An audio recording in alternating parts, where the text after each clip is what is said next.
Welcome to Collections. In Episode 2, we look at an item of ours once displayed at the National World War II Museum in New Orleans, Louisiana. At the Tehran Conference in November 1943, manufacturing a sufficient amount of landing craft for the OVERLORD beach invasion was a main topic of discussion.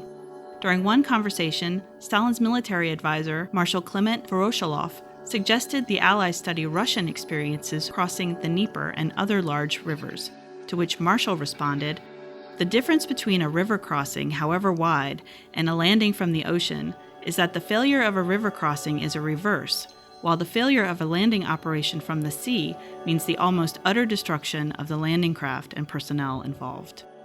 He told the Russian that his own military education had been based on roads, rivers, and railroads, but that during the last 2 years he had been acquiring an education on the ocean. Prior to the present war, Marshal said he had never heard of any landing craft except a rubber boat. Now he thought of little else.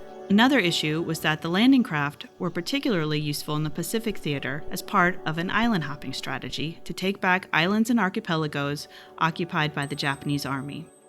President Roosevelt would need to consider cutting back on these boats for Eisenhower to have enough in Europe. The man who solved this problem for the Allies was Andrew Jackson Higgins, a native Nebraskan who ran Higgins Industries in New Orleans, Louisiana.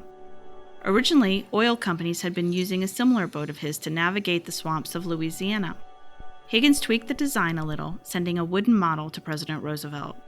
Once the design was approved, Higgins became a major wartime employer, manufacturing over 20,000 boats. The company was also notable because it was the first in New Orleans to be integrated. The landing craft vehicle personnel was designed to run through the surf to a beach, lower a ramp, unload men and cargo, back off or retract through the breakers, and return to the transport or dock from which it started. The Higgins boat could hold either a 36-man platoon, a jeep and a 12-man squad, or 4 tons of cargo. Supreme Allied Commander General Eisenhower said Higgins was the man who won the war because they were not sure how to transport troops to open beaches in the last mile of the invasion. The boat was also called the Bridge to the Beach.